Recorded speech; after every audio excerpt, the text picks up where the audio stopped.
국민의힘에선 잇따라 세대교체론을 들고 당권 도전에 나섰습니다. 중진들의 발언을 낡은 정치로 규정하고 각을 세우며 존재감을 드러내고 있습니다. 나이가 많은 사람들 무조건 물러나라. 저는 맞지 않다고 보고요. 그렇게 보면 윤여정 선생 같은 경우도 연세가 70이 넘었어도 저렇게 상을 받으시고.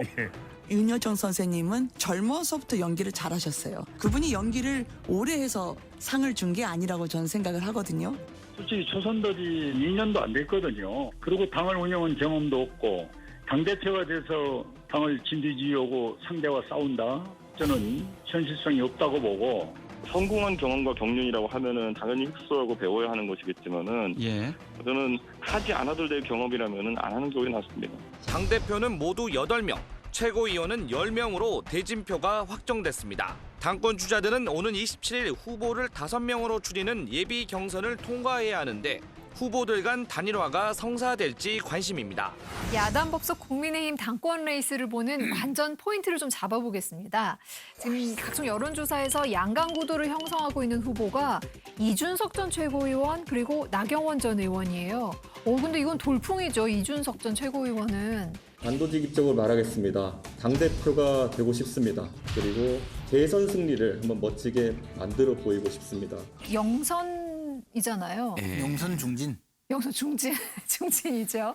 그리고 36살. 이분의 인기 비결은 뭘까요? 그런데 이제 개인의 인기가 아니고 두 가지인데 이제 하나는 방송을 통해서 인지도를 많이 올렸고 그다음에 국민의힘이 이준석, 김웅 이런 분들이 와서 일정한 의미 있는 지지를 받는 건 국민의힘이 변했다. 민주당이 보수가 됐고 국민의힘이 진보가 된 듯한 느낌이다. 그래서 장점은 어쨌든 젊은 돌풍을 불러일으키고 있고 국민의힘이 바뀌고 있다라고 하는 것을 대중들에게 메시지를 주고 있죠. 이게 대선 때 무척 긍정적인 영향으로 갑니다. 그리고 단점은 방송에서 평론만 했지 현장 정치 경험은 없거든요.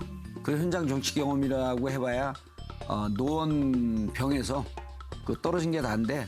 가까이서 지켜보는 것도 또 다른 문제군요. 직접 경험하는 거랑은. 이런 얘기가 있죠. 보좌관 5선 한 사람들이 있어요. 20년 동안 보좌관 한 사람이 있습니다. 보좌관 5선 한 사람이 초선 의원보다 못하다는 얘기가 있어요. 아무리 많이 지켜봐도 직접 현장에서 피 묻히고 흙 묻히고 모 묻히고 하면서 이렇게 싸워봐야 되는 거거든요. 그런 경험이 없는 게 큰 약점인 거죠. 네. 이 전 최고위원이 이런 얘기를 했어요. 원내 경험 없고 정치 경험 없는 윤석열 전 총장 들으면 깜짝깜짝 놀랄 거라고 이렇게 응수를 했거든요. 본인의 이제 몸값을 올리기 위해서 그 좀 잘 나가는 윤석열 대비시킨 그 전략은 아주 훌륭해요. 기특해요. 근데 이제 2012년 대선 이후에 댓글 사건이나 이런 걸 수사하고 국정사건 수사할 때 이른바 이제 찍어내렸잖아요. 그 찍혀내림을 당했을 때 퇴임하지 않고 버티고 이런 거는 그 내공이 있었던 거죠. 그때 당시에 이제 그거만 보면. 그런 정도의 충격은 지진으로 따지면 진도 한 7 내지 8 정도의 강도예요. 근데 지역구에서 선거 떨어지는 거는 한 1, 2 정도의 강도입니다. 왜냐하면 선거 떨어지고 그 다음날 방송 복귀하잖아요. 근데 그거하고 비교해서 동급화 동질화 시키려고 그러는데 그거는 이제 그 전략은 훌륭하지만 강도는 좀 틀리다. 제가 처음 국회의원 당선된 게 이제 39살이었는데 사실은 이제 지금 이준석 위원의 경우에는 조금 더 젊지만 김웅 뭐 이런 분들은 벌써 50대죠. 초선이라고 하더라도. 뭐 50대 정도면 여러 가지 경험을 했고 또 실질적으로 월급 받으면서 조직 생활도 많이 했잖아요. 그래서 저는 그분들의 자질이나 또는 뭐 능력에 대해서 의심하지는 않아요. 근데 이제 이런 부분은 있다고 봐요.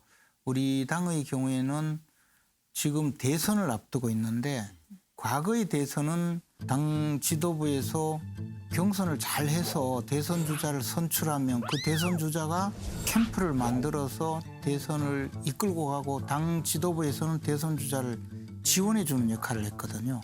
근데 이번 대선은 홍준표 전 대표도 들어와야 되고 안철수 대표와의 합당 내지는 뭐 입당도 해야 되고 윤석열 전 총장과의 입당 문제 또는 야권 후보 단일화 첩첩산중으로 쌓여 있는 과제가 많거든요.